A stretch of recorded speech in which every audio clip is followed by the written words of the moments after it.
얘들아 작업하자. 형님, 히로시 갑시다. 이거 백 사장이랑 내일 거래야. 다시 포장해놔. Film dibuka dengan memperlihatkan seorang polisi korup yang bernama Jo Seung Chol. Dia sendiri merupakan seorang polisi yang bekerja sama menjalankan bisnis narkoba dengan seorang anggota Yakuza bernama Ryo Tomokawa. Di sana dia sedang menyiksa seorang polisi baik yang sedang menyelidiki kasus narkoba bernama Jong Gyung Sik. Alasan dia menghabisinya yaitu karena dia telah berani mengusik bisnis haramnya ini untuk kemudian dia pun langsung memukulnya hingga tewas. Setelah itu dia pun menyarankan kepada Ryo untuk berhati-hati dalam memilih tempat transaksi dan pembuatan narkoba. Termasuk dia harus lebih berhati-hati jika ingin menjual barang itu ke mafia Cina. Kemudian anak buahnya pun langsung membuang mayat polisi itu ke lautan untuk menghilangkan jejak.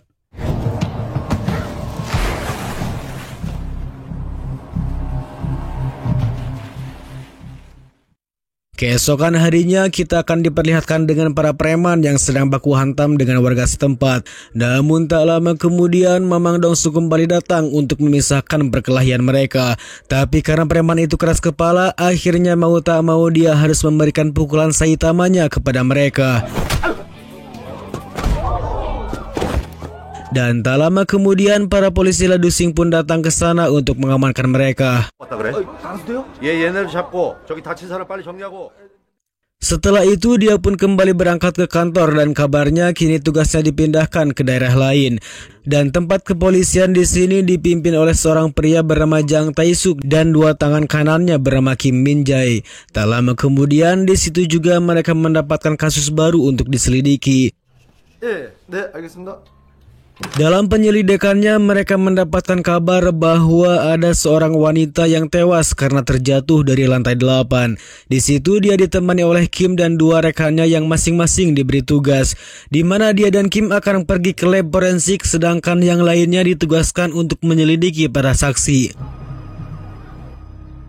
Sesampainya di sana, dia mendapatkan informasi bahwa kematian wanita tersebut disebabkan oleh sebuah narkoba yang cukup mematikan, yang mana jenis narkoba tersebut memiliki banyak kandungan yang sangat kuat sehingga mampu membuat seseorang meninggal. Dan faktanya narkoba tersebut berasal dari Jepang dan diselundupkan oleh seseorang yang belum diketahui namanya. Tim ahli juga menambahkan bahwa korban mungkin saja dilemparkan oleh seseorang bukan karena terjatuh sendiri apalagi nincak cangkang cau. Di sisi lain, Kapten Jang memberitahu Dongsu bahwa kini para saksi telah menyampaikan pernyataan mereka dan dia juga mengatakan dalam kasus ini akan diserahkan ke divisi anti narkoba. Akan tetapi Dongsu melarangnya di mana dia juga sangat yakin bahwa korban wanita itu dibunuh dengan sengaja.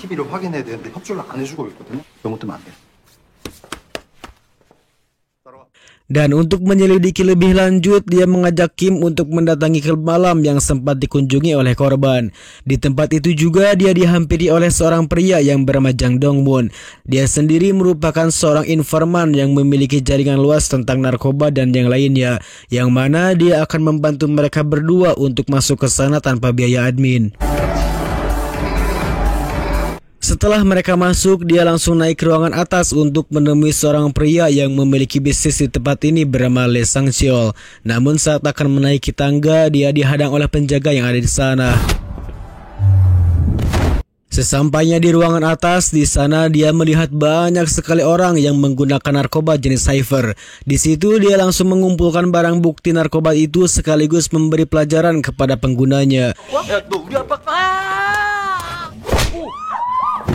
Setelah itu dia langsung menangkap pemilik bar tersebut yang sedang karaokean dengan para wanita.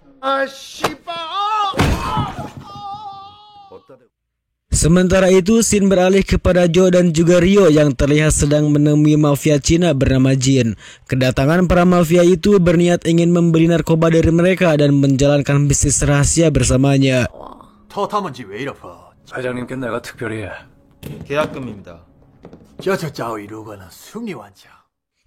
Di sisi lain, Dong-su langsung menginterogasi Lee mengenai gembong narkoba yang menjual Hyper di klub malamnya.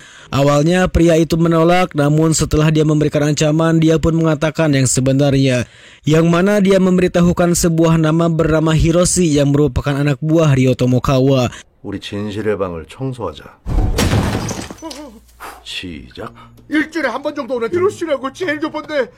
Mendapat informasi itu, dia pun langsung membagi tugas kepada anak buahnya untuk mencari keberadaan Hiroshi, yang mana dia dan juga Kim akan menemui pengedar yang berhubungan dengan gangster Yakuza. Sedangkan sang kapten dan anak buahnya ditugaskan untuk mencari keberadaan Hiroshi dan menangkapnya. 내가 일본 말 좀 해. 내가 알아서 할게. Untuk melancarkan aksinya, dia juga kembali membawa sang informan untuk mencari keberadaan para pengedar. Di situ dia menyampaikan bahwa pengedar yang dekat dengan Yakuza adalah seorang saudara yang bernama Jung dan adiknya bernama Jin. 차동문. Setibanya di kediaman mereka, Dong-su langsung memberikan pukulan Saitamanya hingga tak sadarkan diri. Kemudian di situ dia langsung menggeledah semua ruangan dan menemukan beberapa bungkus narkoba yang disembunyikan di dalam lemarinya. Dan setelah dia tertangkap, akhirnya dia pun memberitahukan tentang siapa itu Hiroshi dan Yakuza lainnya. Setelah itu dia langsung menghubungi sang kapten dan menyampaikan agar lebih berhati-hati dalam menangkap Hiroshi. 야쿠자래. 너 일본말 할 줄 아냐? 아니요. Dan saat sang kapten tiba di lokasi, ternyata Hiroshi tak sendirian, di mana dia dibantu oleh Yakuza lain yang bernama Masa. Sehingga di sana terjadi aksi baku hantam yang akhirnya mampu dimenangkan oleh sang kapten.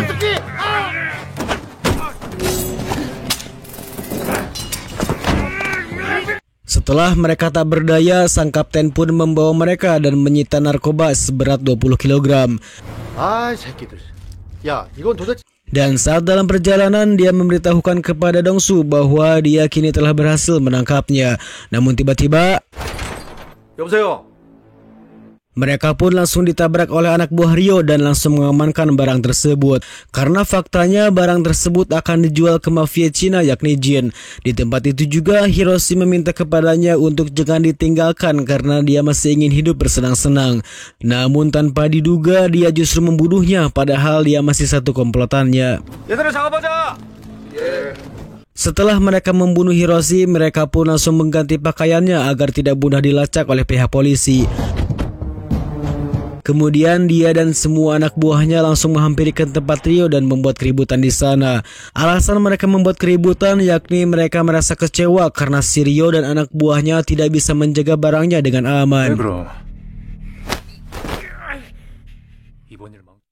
Keesokan harinya, Dong-su pun pergi ke rumah sakit untuk menjenguk rekan-rekannya, yang mana dia juga sangat kesal dan berniat ingin membunuh semua yang terlibat setelah sang kapten babak belur. 이거 장어 좋은 거래. 많이 먹고 빨리 나. 밥 먹고 나서 일단 먹어. 야, Scene beralih dengan memperlihatkan seorang pria bernama Kim Yan-ho. Dia sendiri merupakan seorang penyelundup yang bekerja sama dengan Ryo. Namun dia tidak kenal sama sekali dengan Jo dan selama ini dia hanya mendengar namanya saja. 깨끗하게 다시 포장해. Yang mana Ryo juga sengaja tidak memperkenalkannya karena Jo merupakan sosok pria yang sangat brutal. Bahkan dia juga sangat menyesal karena telah bekerja sama dengannya, yakni si polisi korup tersebut. 야, 얼른 이쁘게 포장해서 약 챙겨드려. 아, 이거 오늘 안에 다 보내려면 빨리빨리 해야 돼. 어? Scene beralih kepada Dong-su yang didatangi oleh dua anak buahnya yang merupakan junior dari kantor lamanya. Kedatangan mereka berdua ke sana yakni mereka ingin bergabung dengan penyelidikannya karena dia menemukan sebuah pistol milik atasannya di rumah Hiroshi. Dan faktanya atasan mereka itu adalah Jung-sik yang telah dibunuh oleh Jo di awal film tadi. Akan tetapi yang mereka tahu bahwa Jo itu merupakan biro kepolisian anti narkoba. 쌍업파가 동업해서 하이퍼를 뿌렸답니다. Singkat cerita, kini Dong-su langsung pergi ke kantor Jo bersama Kim Min-jae. Dengan tujuan dia hanya ingin menanyakan tentang proses penyelidikan kasus narkoba di wilayah tersebut. Dan di situ juga Dong-su sedikit curiga karena gerak-gerik Jo yang sangat mencurigakan. Bahkan dia sedikit tersinggung ketika Dong-su menanyakan tentang kematian Jung-sik. 좀 아니 그 새끼 얼굴이라도 한번 보고 싶은데. Dan karena Kim tak ingin ada keributan di sana, dia pun meminta Dong-su untuk segera pergi sebelum situasinya menjadi panas. 같은 경찰로서 이런 말씀드리기 좀 그렇다. 그만. 알았어. Di tengah perjalanan, dia menunggu anak buahnya untuk menanyakan tentang orang yang mengetahui banyak soal tentang pengedaran narkoba. Dan orang tersebut bernama Coronggi yang merupakan seorang gangster dan mempunyai bisnis tempat sewa mobil. Kemudian dia juga menghampiri Coronggi, namun dia justru malah mengajak Dongsu untuk berkelahi. 아저씨! 너 자꾸 까불지 말고. Setelah itu, dia pun langsung dibawa ke kantor polisi untuk diinterogasi. Dan karena dia takut kepada Dongsu, akhirnya dia pun memberikan sebuah nama, yaitu Ryo Tomokawa. 주말마다 일본 애들 데리고 와서 뭐 약할 맞아요. 너 같이 안 가면 또 맞아. Di sisi lain, kita akan diperlihatkan dengan seorang pria bernama Ishijo. Dia sendiri merupakan ketua tertinggi Yakuza yang ada di Jepang. Di situ dia meminta kepada anak buahnya untuk mengawasi bisnis narkobanya yang ada di Korea. Dia juga menyuruh anak buahnya untuk menghabisi Ryo karena tidak becus dalam pekerjaannya.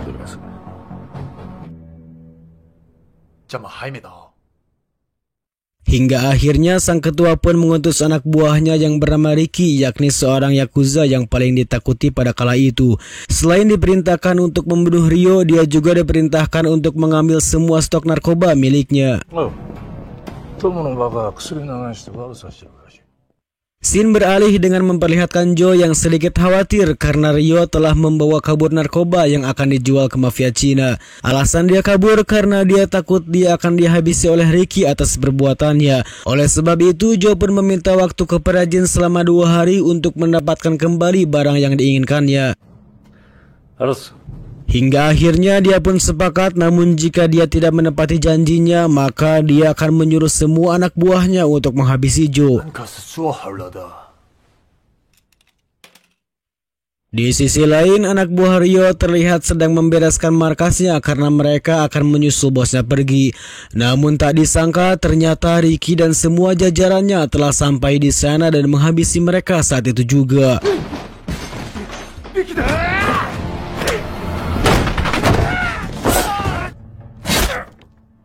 Namun di sana sayangnya Ricky tidak menemukan Ryo hingga akhirnya dia harus menyusuri kota Korea untuk membunuhnya. 약속하신 대로 전 이번 일하고. Sementara itu, Coronggi terlihat membawa Dongsu ke tempat klub malam miliknya, di mana dia akan ditemani oleh wanita yang bernama Mimi untuk menjadi penerjemah mereka. Tapi di situ para gangster Jepang tidak berperilaku baik kepada Dongsu hingga dia harus mengeluarkan pukulan Saitama kepada mereka.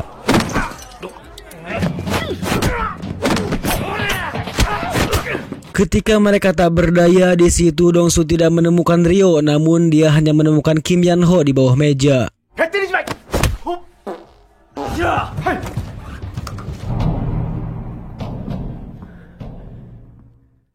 Dan atas info darinya, kini mereka berhasil menemukan keberadaan Ryo. Akan tetapi, Ryo kini telah dibawa oleh anak buah Ricky yang sudah babak belur. Kemudian Dongsu pun langsung memberhentikan mobil mereka dan berusaha menangkap Ryo. Dan ketika Dongsu ditabrak oleh Ricky, sialnya hal itu membuat Dongsu kewalahan hingga akhirnya mereka berhasil kabur dari Dongsu.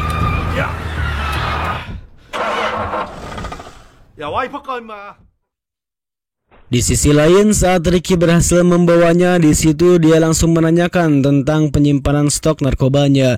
Namun karena dia tidak memberikan jawaban, akhirnya dia pun dibunuh saat itu juga. Dan karena Ryo selalu berhubungan dengan Joe, dia pun menduga bahwa barang tersebut kini berada di tangan Joe, yakni si polisi korup. Sehingga akhirnya kini tujuan mereka harus mencari keberadaan Joe untuk membawa barang tersebut kepada sang ketua. Keesokan harinya, Joe menemukan mayat Ryo yang sudah babak belur, di mana jasadnya dibiarkan begitu saja agar memperingati Joe bahwa dia akan mencari dan membunuhnya. Sementara itu, Dongsu terlihat sedang menginterogasi Kim di sebuah tempat. Di situ dia menanyakan tentang pelaku yang telah menabrak Kapten Jang. Dia menjawab bahwa pelakunya bukanlah dari gangster Yakuza, melainkan orang lain yakni Joe si polisi korup. 아, 그러니까 제가 배 때리면 안 된다고 그렇게. Kemudian dia menjelaskan tentang mekanisme kerjanya dengan sang bos yaitu Rio, yang mana dia juga menduga bahwa Ricky sengaja dikirim oleh isi Joe untuk mengambil narkoba yang akan dijual oleh Rio dan Joe, yang mana proses penjualannya itu mereka melakukannya secara tertutup tanpa sepengetahuan Yakuza. Tapi karena dia tidak mengenal betul tentang bos dan atasannya, dia pun berjanji akan membantu mengungkap kebenaran ini dengan seorang diri. 외분가 보낸 살수야. 그 새끼가. 야, 그러면 우리 애들도 처음 보는데. 야야, Di waktu yang sama, anak buah Dongsu pun memberi kabar bahwa jasad Kyushi kini telah ditemukan di lautan. 아, 씨발 역시 우리 그 형님. 야, 이 새끼들 사람을 죽였어. 싹 다 잡아야지. 약도 찾을 만한 데 없어? 토모. Beralih kepada Joe yang meminta kepada anak buahnya untuk mencari keberadaan Heifer di kediaman Rio. Namun sayangnya di sana mereka justru harus berhadapan dengan Ricky dan semua anak buahnya. Dan karena anak buahnya sudah dihabisi, tentu hal itu membuat Joe marah dan meminta kepada isi Joe bahwa dia harus membayarnya jika dia menemukan barangnya. 내가 그동안 많이 벌게 해줬잖아. 마음대로 해봐 어디. Sementara Joe yang sudah punya janji kepada mafia Cina, mereka pun sangat kesal karena dia tidak menepati janjinya. Namun Joe yang sudah kepalang pusing pun dia pun membrutal dan menghabisinya saat itu juga.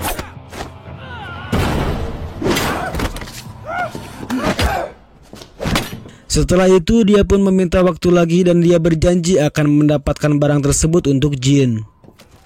이거 보세요.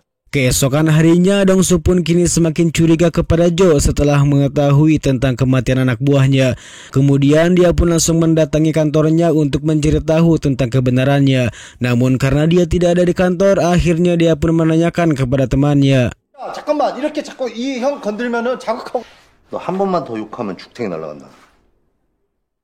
Di tengah perjalanan, dia mendapat informasi dari Kim yang mana dia menduga bahwa stok narkoba itu kini disembunyikan di sebuah kapal. Untuk itu, dia pun langsung mendatangi lokasi tersebut yang kini dijaga oleh anak buah Ricky. Sehingga di sana terjadi aksi baku hantam saat itu juga. Setelah mereka tak berdaya, Dongsu pun langsung menanyakan tentang lokasi penyimpanan barangnya. Namun karena tak ada jawaban, akhirnya dia pun mencari tahu sendiri dan membuka laci kapal. 아니, 이 새끼들 요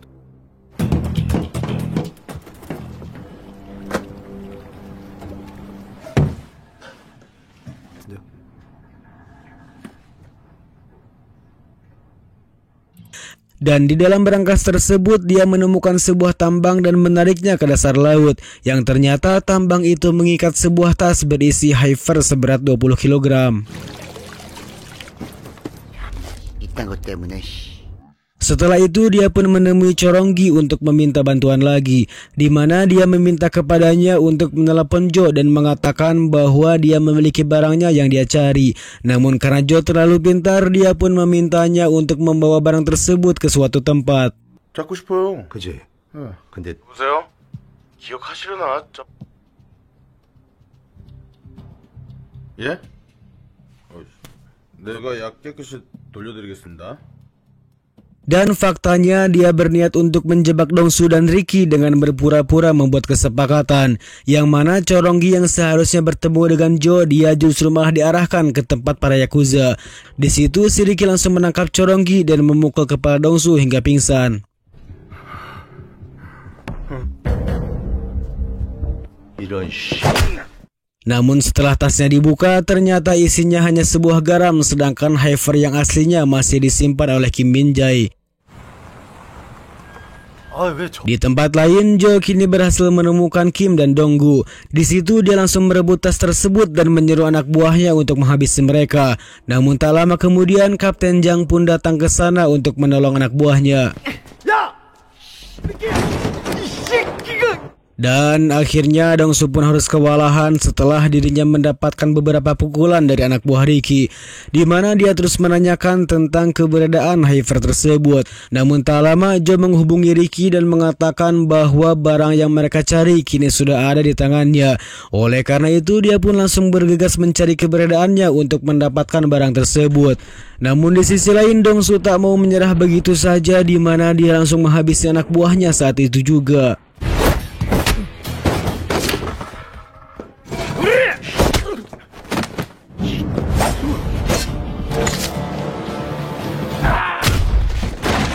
Setelah Ricky tak berdaya, kemudian dia langsung mengejar Joe yang sedang melarikan diri. 네, 바로 남한 가서 출발하면 돼. Singkatnya, dia pun harus mengejarnya hingga masuk ke dalam kantor. Dan faktanya dia sudah menyimpan sebuah pelacak di dalam tas itu. Sedangkan Joe yang sudah terpojok, akhirnya dia mau tak mau harus melawan Dongsu jika dia ingin memiliki barang tersebut.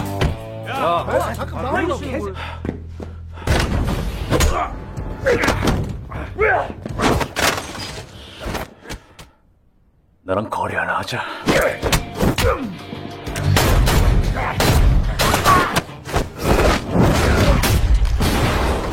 하이퍼를 국내로 들여와 전국으로 유통한 일본 야쿠자 조직이 검거. Setelah semua yang terjadi, kini Dongsu dan anak buahnya pun langsung makan malam di alam Sunda. Tak lupa dia juga membawa Chorongi dan Mimi yang sudah membantu para polisi.